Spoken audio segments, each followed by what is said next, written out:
Mikä sai sut tulemaan tänne Ozzyn nimmaritilaisuuteen? En mä tiedä, se on niin hyvä musa. Niin hyvä äijä. Miksi? Mistä kohtaa? Sillä on hyvä musa. Soittaa hyvää musaa. En mä tiedä. Muuten hyvä äijä.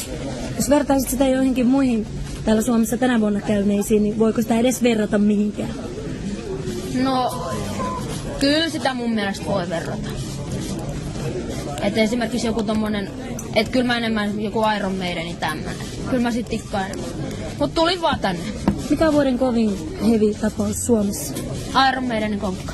Entäs Metallica, eikö se ole mistään kotoisin? On sekin hyvä, mutta en mä niin paljon sit. Maidenin se on. Mikä on Ozzyn paras biisi? En mä tiedä. Kaikki yhtä hyviä. Entäs Ozzyn paras piirre? En mä tiedä. En pysty sanoa. You have been in Finland before, haven't you? Yes,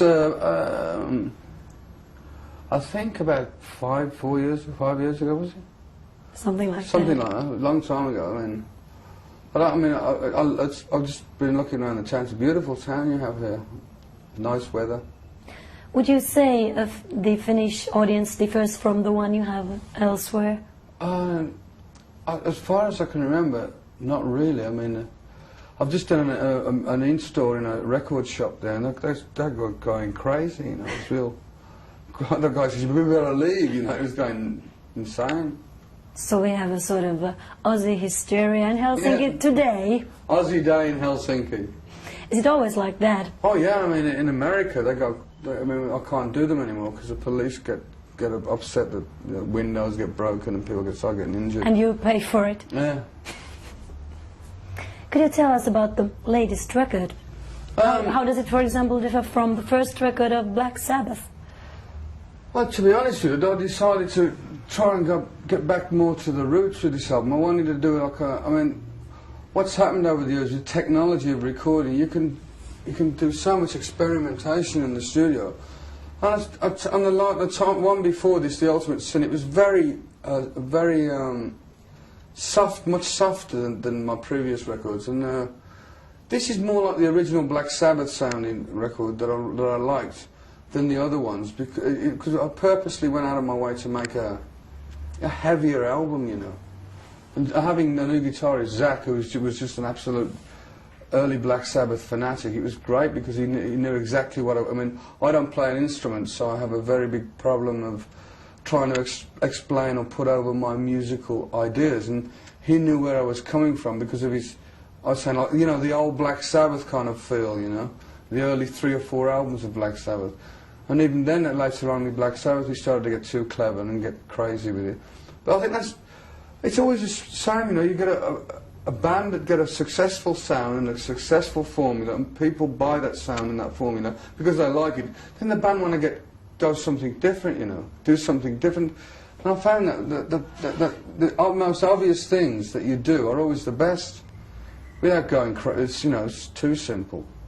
Who are we going to see with you on tour? It's quite interesting. Now I have Geezer Butler playing bass from Black Sabbath, the original bass player, and he's great to play with, although he's not playing on the new record.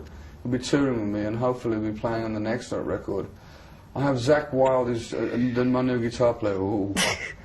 my new guitar player is Zach Wilde. He's from New Jersey. He's 21 years of age. It's his first time ever on a big circuit on a professional level. He was a local guy in a local bar band. And then I got Randy Casillo on drums, who's just absolutely, he's been with me now for 4 years, and I wouldn't challenge him for the world. He's just a real nice guy to work with, and he's a fantastic drummer. And I have John Sinclair on keyboards. He's been with me now about 4 years, also he's very good. What has been the biggest changes, what do you think, in rock business during the years? I think that the only real positive change I've seen in the present form of heavy rock music is that it's played a lot faster now. It's like punk music and rock, heavy metal mixed, you know. Like they call it thrash metal, I believe. I don't know well, death, thrash, speed. I don't know. It's divided into millions of categories. It's just it's getting very confusing. I mean, I've never been one to accept the word heavy metal because I don't understand what that means. I prefer to heavy rock or hard rock is better for me because heavy metal I mean, the way it goes is like anyone with long hair and a guitar is heavy metal. Like Bon Jovi are put in the same category as and Van Halen. Then they're not heavy metal. I mean, you know, Van Halen. I mean, the last record was pop. They're not heavy metal. I mean, Eddie Van Halen is one of the greatest guitar players I've ever heard in my life. But they're not playing heavy rock anymore. It's something like It's Sweet used to play in the 70s. Yes, it's very difficult to branch out into different areas if you're branded as heavy metal, because I mean I've done ballads, I've done kind of acoustic kind of numbers, I've done all kinds of different stuff, but because I'm Ozzy Osbourne and I'm branded as being heavy metal, not many radio stations who don't play that heavy metal will play my records, and it's sad because there are a lot more people that could perhaps like not all, but I don't believe in any record anyone likes every track on the record. There's different tracks that I like to put for different people, you know. Heavy rock pays a lot of attention to the visual side. For example, your shows are very spectacular. How did this start? From touring America, after I left Sabbath, I started doing small theatres on my own. Then it built up to the big arenas. And it was kind of like the thing to do. I mean, everyone just did it, you know. You got big light shows, and how many is Dave Lee Roth taking out? And he's taking out 1 million lights, and you go, oh, I've got to have 1,010,000, you know. And then you've got to have 1,020,000, and it goes on. It's like, who can get the most lights on stage? And it's like, and this time around, I said to my wife, I don't care. I said, I want a minimum amount of lights, as long as it's effective, as long as it looks good without going crazy, because the costing of taking that around the world is ridiculous. How about the bats and stuff like that? Nothing like that. I mean, that's. You see, the thing. Another thing that it's like an occupational hazard now. I mean, because that one incident happened 8 years ago. I mean, that carries with me forever. And it's not what I really am about. You know, I don't walk around. Oh, it's Helsinki. How many bats can I find? You know, it's just like a thing that Ozzy Osbourne. Everybody thinks of me biting the head of a bat, which is good on one respect, but I get kind of tired of people saying, when was the last time you bit the head of a bat? It's kind of thinking, you know, how many times have I answered the same question? I don't do it, you know. It happened once and only once, and I wish I'd never done it half the time. But nevertheless, it's done, and a lot of people heard of the name Ozzy Osbourne because of that incident. So it's got good points and it's got its bad points. I'm just tired of it, you know, but that's neither here or there, really. What has been the most difficult thing in your career? For you? Stop talking about bats. No, the most difficult thing for me in my career is to give up drinking alcohol. I'm doing well with it at the moment, but it's very difficult because when I get frustrated, or when I get angry, or when I get happy, or whatever any mood I go through, I always want to take up a drink to change my mind, and it's very difficult to do. I did this whole record straight. I didn't take any drugs or alcohol or anything. It was just straight, and I haven't taken alcohol for 30 days today. And it's very difficult, you know, to stop. I mean, I just came through Helsinki airport, and I noticed a lot of people drink here.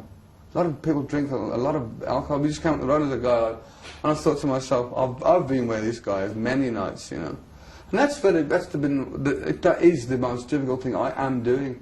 I do it every day, you know. I try not to drink on a daily basis, which is very difficult, especially with me because I'm crazy. I go, you know. What made you what made you choose this career in the first place? Well, actually, it was an accident? The very original thing was an accident, because I was an absolute Beatle fanatic when I was a young boy. Beatles were gods to me. I mean, I used to lie awake in bed with all my Beatle pictures on the wall, thinking, you know, I would imagine being the fifth one on the end of the line and talking. This was in England. Yeah, talking to one of the Beatles, and I would imagine Paul McCartney would marry my sister, and all these crazy things would go through my mind. And then a friend of mine had a band called The Prospectors. This band was called, and his brother was a singer, and his brother had a Christmas party to do, and his brother got sick, and so they asked me to stand in and do it for him, and it just developed from there, really. I mean, I was scared. If I remember, the very first gig I ever did was a fire station in Birmingham for all these firemen, you know, the fire engine people put fire in. And I was like, you know, I was shaking on stage. But at the same, you know, I never thought that I never thought I would be successful. And I most definitely didn't think at the age of 40 I would be sitting, you know, in Helsinki, still selling records and still doing interviews. I thought, well, I'm maybe good for one album and that's it, you know. But you know, it's like 19 albums later, I'm still doing as strong, if not stronger than ever. And people say to me, Ozzy, when do you think it's going to end? And I really don't know. I mean, I don't know, because I've always said as long as people are buying my records and I can do music that I like, and that people want to see me in concert, then I'll carry on as long as I can physically carry on doing what I'm doing. I mean, I wouldn't do it if I went from the big arenas down to the small bars and I used to be Ozzy Osbourne. That's not. I'll just quit then, you know. You have a daughter? I have 3 daughters. Oh, 3 daughters. How do your children take your They don't career? like me. They're like Bon Jovi, my 2 little babies. I mean, every morning I listen to Living on a Prayer on the video, and it's like the VSR thing, the video machine. It's like every morning it's like, Daddy, can we put Bon Jovi? Like, no, not again. Every morning I'm going to strangle John Bon Jovi and say, don't make any more hit records. It's really strange because my 5-year-old daughter Amy, I introduced him to John Bon Jovi. She freaked. She couldn't look. Daddy, take me out and go and sing. She wouldn't look at him in the face. Do you think they will be musicians too? Or absolutely no? I mean, my daughter Amy's got a fantastic voice. I noticed from an early age, she sings in pitch and she sings the right tone. She's got a great voice, and I would love her to. I would love one of them to carry on where I left off. But if they don't, I won't be unhappy. I mean, I just love them as my children anyway. You already thought about the Beatles, and in this program we very often show some films from the 60s. Was the Beatles the best thing, you think, of the 60s? I don't, for me, personally, I don't think there's anyone anywhere that's come anywhere close to the Beatles to Black Magic. I don't think anyone will ever come as near it as the Beatles, because it was just so new, and there was such a great thing about them. I mean, they're all different characters, but all great on their own as well. Even George Harrison and Ringo Starr were great, you know. I mean, if I was to meet one of the Beatles, I suppose I'd do like my daughter when she meets John Bon Jovi, you know. I mean, I'm glad, in a way, I'm glad I've never met one of the Beatles, because maybe my fantasy would be shattered, you know. My dreams would just... Yeah. What do you think of this second assassination of John Lennon now when the book came out and revealed everything? I bought the book, and I haven't read it yet, but I don't particularly want to. No, I bought the book because I'm a Lennon fanatic, but then I listened to what Yoko Ono had to say on a TV show, and she was absolutely right in the respect... No, it wasn't Yoko Ono. Yoko Ono was on the show... Lennon's half-sister has written another book against that book, which reveals everything. Yeah, but it's like, I think, why don't I let the man rest? Why does people... Oh, I mean, everyone in the world has a skeleton in the cupboard. Everyone has something that they hide, and they don't want to... It's nobody's business. And even if John Lennon was what this guy was to say about Lennon, why shatter people's illusions? Why shatter people's dreams? To me, he was one of the greatest men that ever walked this earth. He was a god to me. He gave me so much joy and inspiration and love and care and everything that you ever want out of somebody. It's like finding out... I mean, now in America, they've got the fantasies of Jesus Christ out on a movie or something. Yeah. I mean, Last Temptations of... What is it all about? Why do people have to spoil everything?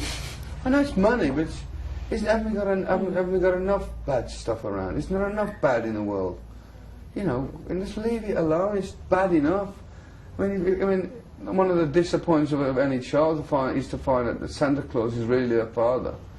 It's like, it's just, and it goes through our lives now. They dig something else up about somebody, which is a scientific proof that so-and-so didn't do that. He was in the bar drunk with a hooker. You know, it's like, I don't want to know that, you know. It makes my day easier to know that Jesus Christ was a good guy, you know. It makes my day easier to know that John Lennon was all right, you know. Not to find out the last temptations of Christ and John Lennon was a homosexual. I don't want to know that, you know. It's none of my business anyway, you know. I remember these people. I mean, Jesus Christ was a good guy. John Lennon was a good guy. So why do they carry on about all this? It's just sad. in this program next Christmas we have this special Christmas program where people try to remember their best or their worst Christmas. So which one would you prefer? To me, Christmas is... I don't really like Christmas. I don't dislike Christmas. Christmas is for kids, you know. It's bloody hard work for a parent. It's really hard if you're a parent and you've got kids. I mean, kids just go crazy. It's their time of the year, but I think Christmas now has been spoilt so much somewhat in the respect that they've capitalised on all the time. And now, Christmas is over and they start, only 322 days left for Christmas. It's in February, you know. Wow. You know, people go crazy, like, in England, they hype people up, you've got to buy, you know, spend money. And it's just for 3 days, you know. I mean, the Christmas spirit is goodwill to all men, and I think that the world should remember that, you know, that it's not just spending money, it's just remembering one time of the year that we're all living on one planet and we all should hold hands, I suppose. I don't know. Yeah. But it's, this Christmas I'm doing shows, I'm working through Christmas because I'd rather work than sit in the house saying, oh, what can I do now, you know. Because, I mean, you know, I mean, every Christmas for the last 20 years I've been as drunk as a monkey, but this Christmas I'm planning on being sober.